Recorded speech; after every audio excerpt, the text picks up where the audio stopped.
seen, I guess here from the Day, let me see if I get this right, Day Spring Center, Day Spring Cancer Center, and if you want to go to the website, it's dayspringcancerclinic.com.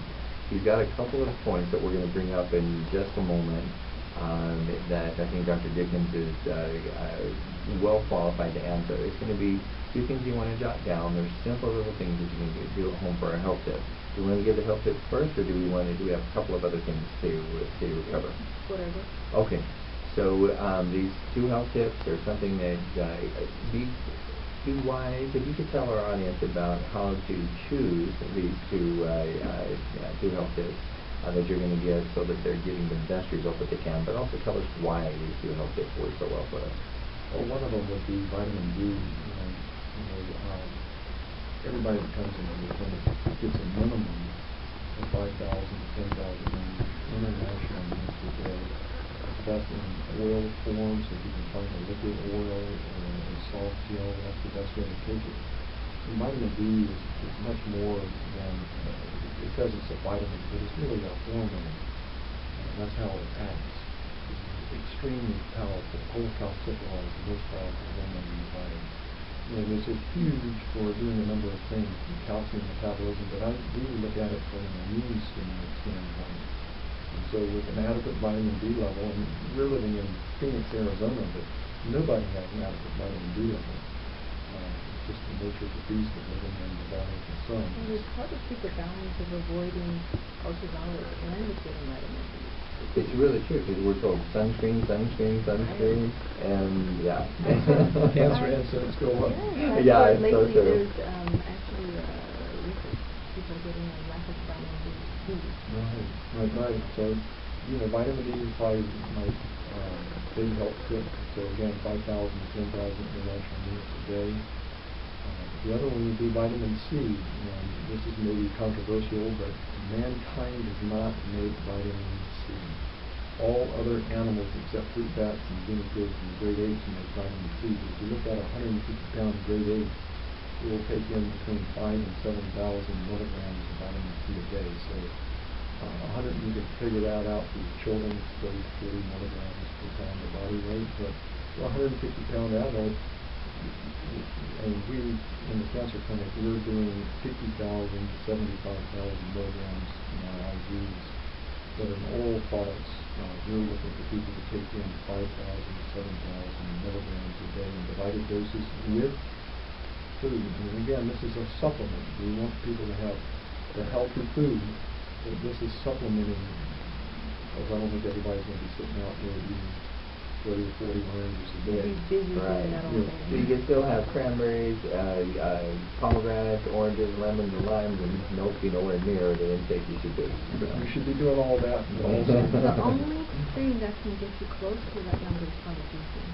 Yeah, and if you juice, you get a little bit closer.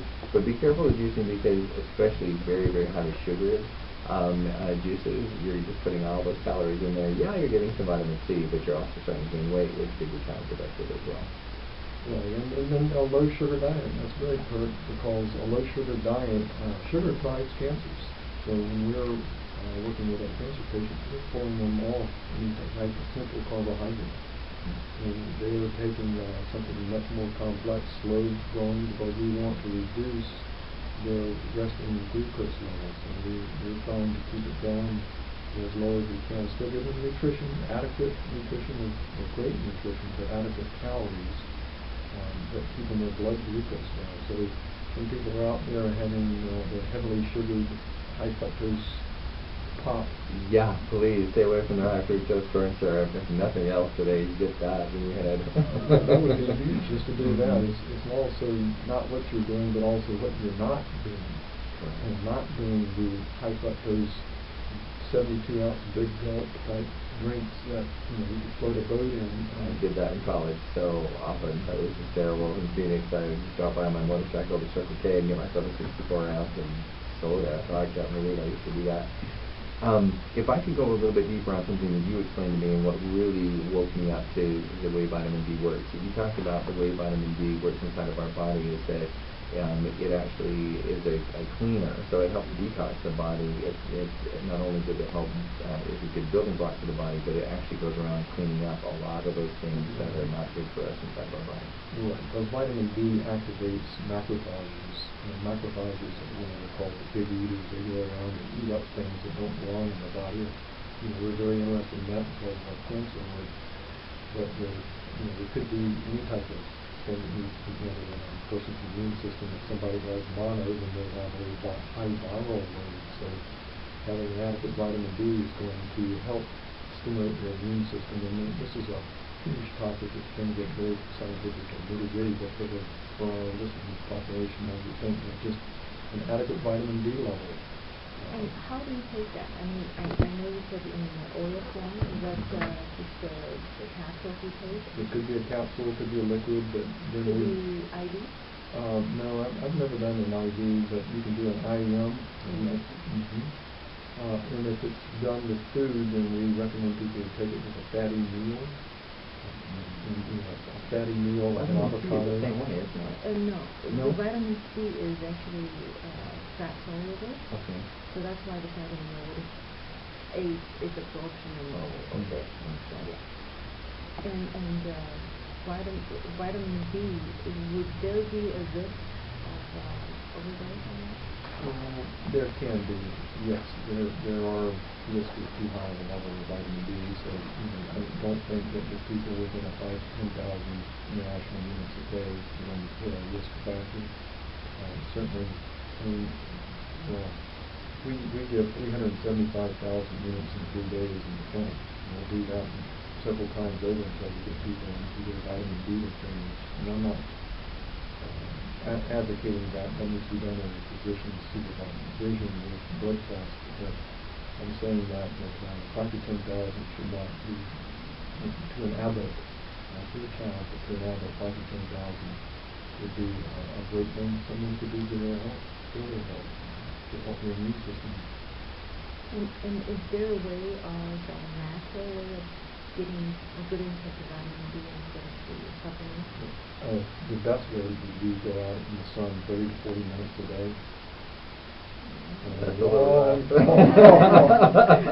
don't think I can do that. I'll take the pills.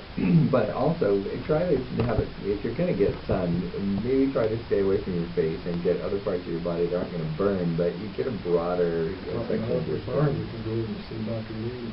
There we go. Should just take it care of. Life's full of controversy. Absolutely. She'll do the number for us. All right, and the vitamin C, we talked about it the by mouth or IV. So thank you so much for joining us, Dr. Dickens. Thank you. We're going to conclude our show today on genetics and cancer. And thank you for listening, our listeners. This is Dr. Tom Lee at Ageless Living, joined by my co-host, Wilhelm. We really appreciated you listening, and we'll see you all next week.